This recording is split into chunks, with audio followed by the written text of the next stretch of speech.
Welcome to Strip Cover Lit. I'm Adrian Fort. And I'm Dalton Gentry. And we are here with you for this week's Variety Hour. I don't even know what act we're in by now. 5. This is Five. the fifth act. Act 5. The finale. Ooh.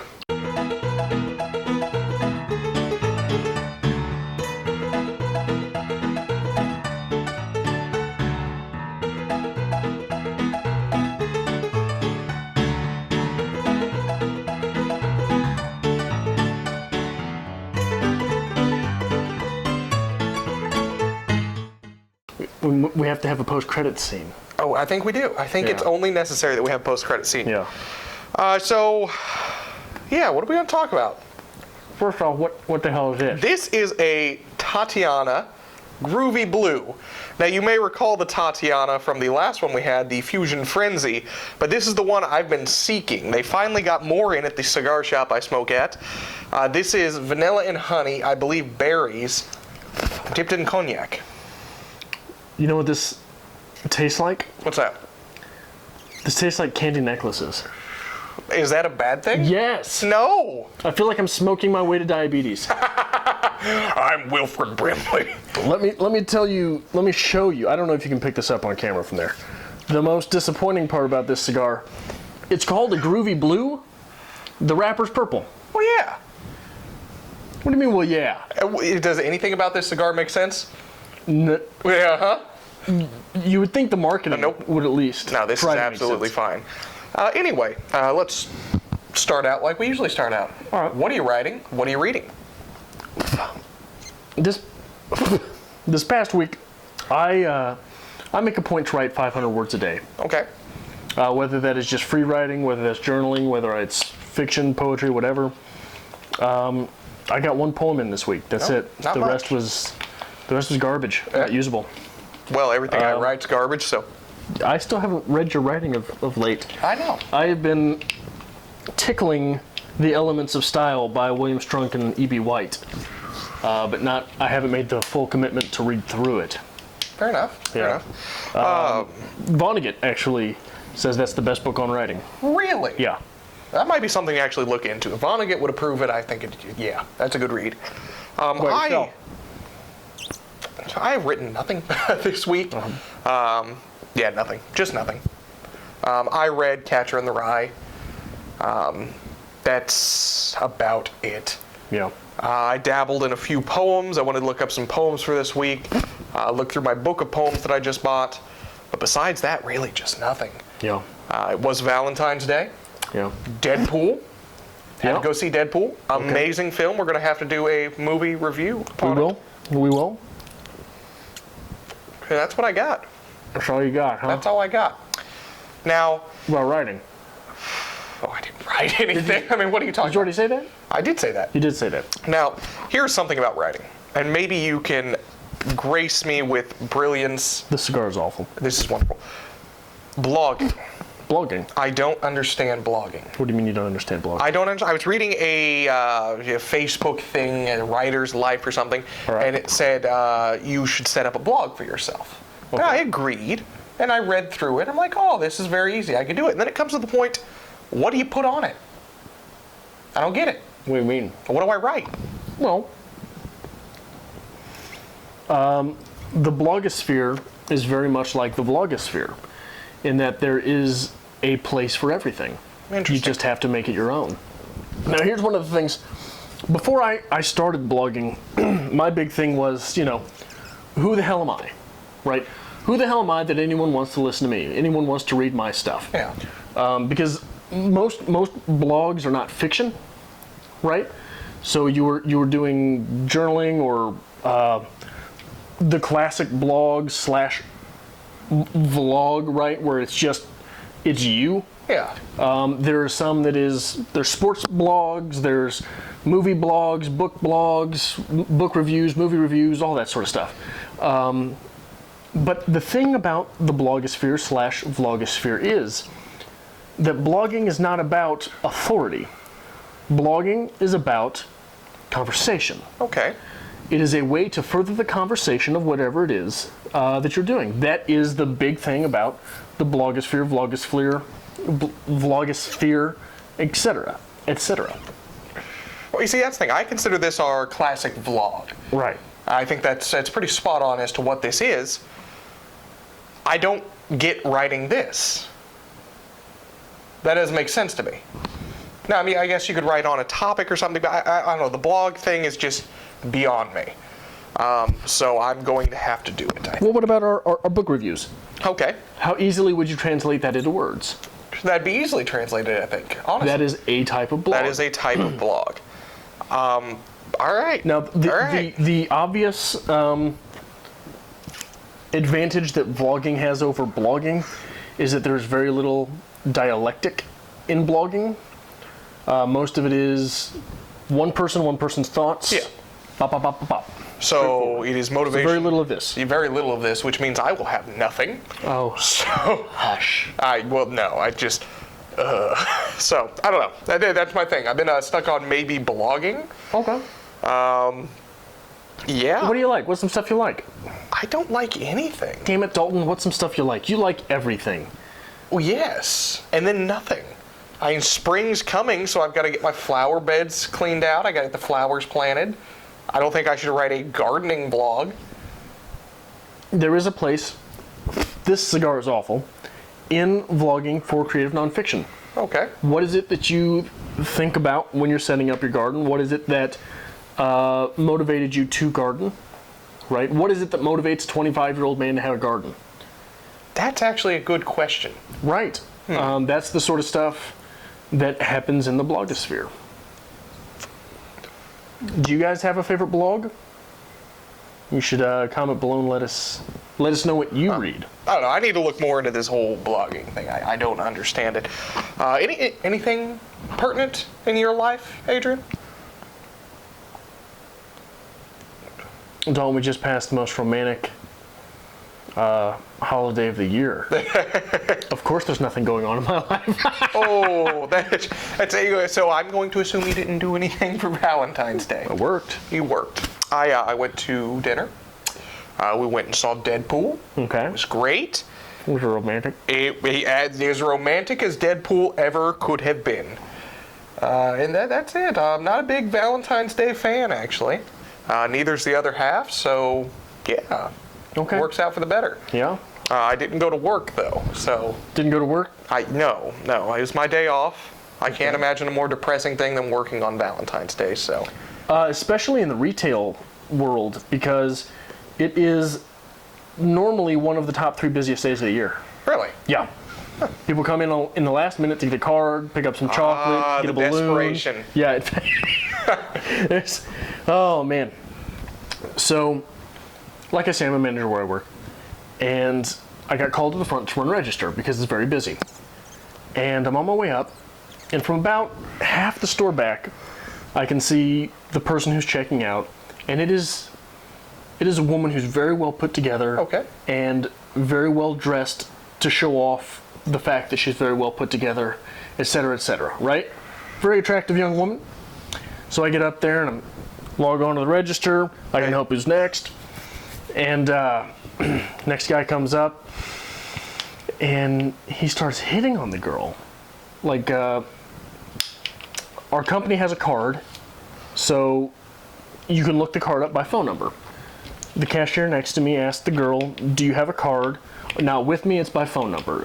This is about the same time I'm asking this guy, "Do you have a card?" And he says, "No, can I use yours?" to the woman. And she says, "What?" He says, "Could I put your phone number in to get your card?" She ignores him. Stonewalls him, turns back around. Their transaction is done before mine. So they leave and he looks at me and he says, "I don't want to use your card. I was just trying to get her phone number." Oh, and poor I man. said, "I know, bud, but you're buying chocolates and a card." Oh my. And don't you think that might have something to do with the fact that she stonewalled you? And he said, "Oh no." That is beautiful. Maybe it's just the delightful social awkwardness that is me. Well, I would have handled that situation all wrong because it would have been the complete opposite.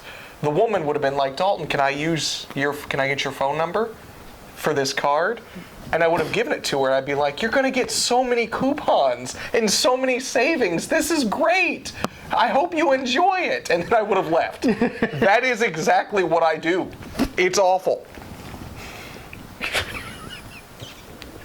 I'm not exaggerating. I know you're not. Oh, my mind's just suddenly racked with so many personal stories that I will not be sharing. Share one. On yond interwebs. No, I'm good. Come on, share one. I don't know who actually watches this. I'm still quite amazed that people do watch this. We did hit 200 subscribers last week. We did. Look at us go. We have no idea what we're doing. That's true. It's absolutely true. We smoke cigars. We tell the occasional joke. You laugh, people get scared, and I assume they subscribe out of fear. Let's talk about that. My laugh apparently is terrifying. It is. It is serial killerish? It is. No, it is not. Like, I'm going to record it, so it'll be my new message notification tone on my phone. It's just your laugh. Fun fact, before we start filming, there's usually, because we do all the camera work and everything ourselves, there's usually a brief moment of off-camera action, at which point... Action. Adrian cracked a joke or something and said just delightfully, would you like a cigar? Which has been my ringtone for the last 2 weeks. So I'm sure everyone is like terrified of me now because any public space I'm in, it's just you. Would you like a cigar? Well, the worst part about that is the fact that these cigars are awful. But the second worst part about that is that when I say it, it sounds exactly like you. It sounds like me. It sounds exactly like you. Exactly like me. Which is amazing. So thank you for that. You are my ringtone. I actually should. I am his ringtone. I should put that available. Like people should be able to download you as the ringtone. Oh no. My maniacal laugh. We cannot unleash that upon the world. No. No, I hate all of you. I hate everyone. Oh, the nihilists, the happy nihilists. So. Happy nihilists. We should have a skit. Vines. Vines. Yeah. Vines. I don't understand vines. Let's see, I'm drinking water this week. This is better than my normal whatever comes out of the cup at the fast food restaurant. I don't understand vines. I understand vines less than I do YouTube. So maybe we should consider getting into that business. Dalton, I've got the crotchety old man market cornered on this channel. Okay. You really do. So don't pretend you don't understand vines. I don't understand vines. They're awful. What is a vine? It's a short 10-second video. That's about it. 10 seconds, is that too long? Is it on YouTube? They can be. I've seen large compilations of them on YouTube. Well, we already do YouTube. So we should do vines? About? I don't know. Vining things? 10-second books. Books in 10 seconds. Books in 10 seconds. I think that would be an interesting. Now I can see my lovely shoes. I think it would be an interesting concept if done properly. Which we will not be doing. Absolutely not. We will be ruining it. We'll still be doing it. It's much like the concept of BookTube. Great idea in theory, and then we came along. And I don't know what we're doing besides just making fun of ourselves. And, yeah. And books, and BookTube, and YouTube. To be fair, our skits at the beginning of our book reviews normally make fun of me. Oh, this week was much different, thank you. This week was much different. This week was a doozy. Thank you for that. Doozy the floozy. I don't have words for that. Doozy the floozy. That's going to be the new meme name. Thank you. Doozy the floozy. Oh. This cigar is awful. You're welcome. It's so disappointing because I know people who know me at work. I have family who occasionally watch these. Most people I've met in my family who... You're ruined. Who say, oh, I watch your videos. A lot of them are like, I turned them on. Left the room. Did the dishes. You're right, these aren't that great. I'm a little disappointed. But I built up the hype so much. I've been wanting these for weeks. Yeah, and it's awful. It tastes like... Yeah, like a candy necklace. Not even like candy cigarettes. Like, the least they could do would make it taste like candy cigarettes. I guess so. Take me back to my childhood. Oh my god, I just realized you were old enough too. I never got candy cigarettes. They were candy sticks by the time they got around to me. Are you serious? Yeah, I had candy When did sticks. that happen? PG era? Yeah, we even had the little double band at the bottom. One that was a brown band, one that was normally red. That's awful. Yeah. But beautiful. Yeah. Speaking of PG era, can we speak briefly on the new hyper politically correct movement? Do we have to? I think we have to. What the hell? Well, what are you referencing? Let's start there. The tobacco is just falling out of this thing. It's not a good cigar. Anyway, it's the notion that words hurt, Adrian. And we should be sensitive about our words. And our college campuses should have safe spaces where people won't be hurt by words. I'm not against safe spaces. I'm not against that. Because that is something proactive. That is not something that is disactive, right? It's not disactivating, deactivating freedom of speech. It is saying, in our place, right, this is not allowed. I understand the fact that, okay, if I were to come to your place of employment and throw ethnic slurs at you or sexist slurs at you or any of that stuff, it's not allowed, right? If I'm a customer and I do that, I get kicked out. If I'm another employee and I do that, I'm fired. Fair enough. So, in theory, I don't understand how a college campus would not be able to include a rule like that. But I think that you have to keep it at those terms. Those terms which are, because a college campus is not the real world, right? No. But a college campus is where free enterprise of the intellectual realm happens. The marketplace for ideas, right? So ideas have to be allowed to thrive there, whether they are offensive or not. Specific language, slurs, things like that, I can see you disallowing those. That I can understand. But this whole notion that it's this ultra, or if you're a fan of the Rubin Report or Sam Harris, the regressive left, right? That says no ideas are allowed but ours. No extreme ideas are allowed but ours. That's garbage. That is absolute garbage. I agree. We both had an English class that was hijacked. It was English composition. It became feminist literature. Yes, it did. It became feminist rhetoric. In this class, we had to buy, I think it was 5 books. Yes. We used one book, feminist rhetoric, something like that. We had to buy a black English book. I'm fine with that. Never cracked it open. Never once. Never once. We were supposed to buy the MLA book. She referenced it once in a while. We had no assignments out of it. She didn't walk us through anything. We were to buy 2 or 3 things that I know for sure. By Dorothy Allison. Never read it for class. No.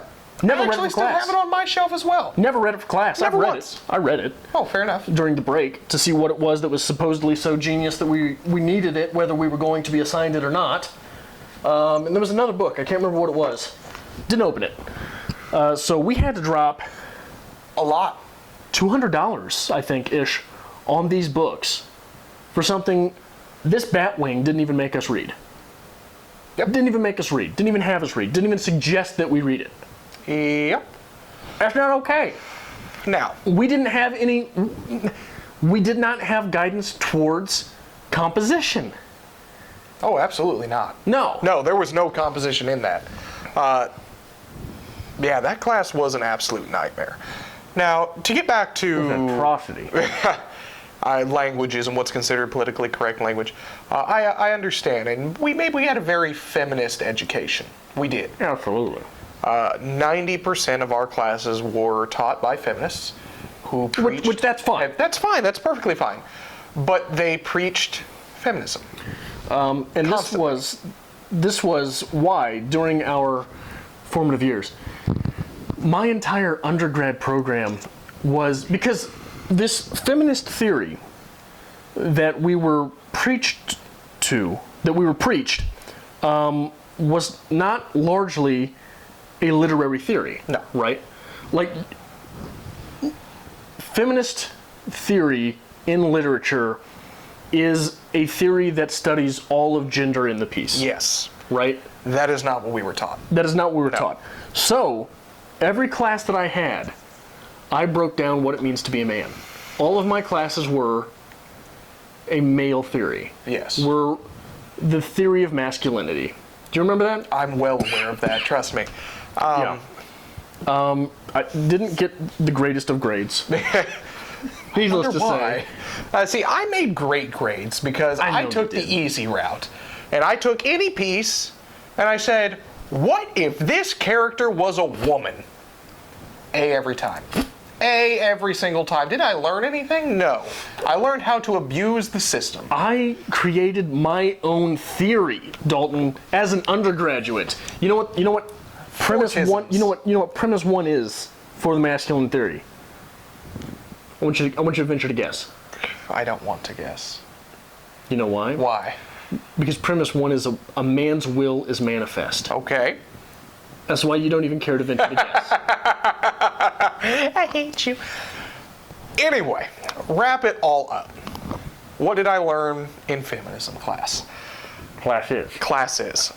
Yes, I will correct myself because it's been beaten to my head. I will not refer to someone as that girl over there. It's a woman. For some reason, that stuck with me. Now, let's look at PC culture. If I'm out and I've had a few too many drinks, and my buddies are out with me and they've had a few too many drinks, and we're getting a little rowdy, and they turn around and say, hey, fat ass. That's me. Okay. I understand this. I'm not offended by this. I can embrace that. Now, if they turn around and say, hey, you person of size, what the hell are you talking about? We might have to fight. We gonna fight. And figure it out. As we've proven time and time and again, for some reason, I'm the manly one. We were just talking about this. We were talking about Creed, and you're like, I want to learn how to box. I said, Adrian, I used to box. I can teach you. Dalton, a man's will is manifest. Whose idea was this channel? This was your idea. Who followed along? Well, you do have a point. Serial killer laugh. People are terrified of that. Yes, I followed along because that's always great. I'm always reading a lot of stuff online, a lot of forums, a lot of Reddit stuff. I like Reddit. People are always talking about what they did with their degree and how they have these great lives. 90% bullshit, I'm sure. I really want to get on there and be like, I work a low-income job, and I talk about things on the internet because I enjoy it.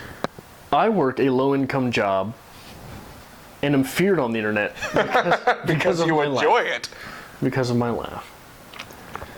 Anyway, I can't smoke these anymore. I'm finishing it. Are you going to finish it? Yes. Oh, you monster. Okay.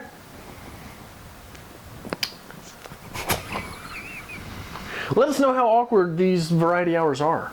They're becoming increasingly awkward. I found out that if we premise these with a few too many drinks, we are much more entertaining people. At least in my eyes. Yeah? Maybe I'm editing while having a few too many drinks as well. I'm like, this is brilliant! But maybe we should consider this. I have to imagine that you have an alternate's YouTube account, and it's just you making fun of my laugh over and over again. I actually have a personal YouTube account. I have one video from my fantasy football league. Because again, I'm the man here. You're the boy. No! You're the boy. No! You play games. No, you're wearing a pink button-up shirt. I am liberated. Sports shirt. I am liberated. Soccer, the men's sport. Oh, all right. I think we're done with this. I have nothing more to say this week. I've ranted on feminism and PC culture. We talked about blogging. We realized that we're not writing or reading anything because 90% of our time's been sucked away by Catcher in the Rye. Get out of my apartment. I will. Thank you for watching Thank you for watching another episode of Strip Cover Lit. It is part of our goal to bring you literature. Be that from the writer's perspective, the reader's perspective, be it from film, books, poetry, no matter what. That's part of our goal here. The best of literature and writing almost every day of the week. Right. So if you noticed something here that brought value to your writer's life, we'd really appreciate it if you hit that subscribe button. That really is what pushes us. I mean, we wake up every day, we're like, hey, how many people are actually following? How many people are watching? What can we do here? So make sure you're hitting the subscribe button. Join us every week, actually. Monday, we'll start your week off with a 6 list, get you back into your literary week. Tuesday, we'll hit you with our reader's review. Book review, pretty simple, easy, straightforward. We'll go back into another 6 list on Wednesday. Thursday, we do a little bit of something fun. We'll do challenges, we'll do tags, maybe book hauls. Maybe a makeup challenge. A makeup challenge. We'll see what's coming. Friday, we'll hit you with a writer's quote of the week, get you through the weekend, make you think. Saturday, we'll hit a writer's workshop of the same book that we covered in the reader's review. And Sunday, we'll try to get our normal lives back in order to come all right back on Monday. So make sure not only that you hit the subscribe button, but that you follow us on Twitter at @StripCoverLit, @StripCover. @StripCover on Twitter, because on Facebook, we're @StripCoverLit. And on Instagram, we are... On Instagram, we are @StripCoverLit. I don't have the internet. I know you don't. Make sure you hit that subscribe button, guys, and we'll see you next time.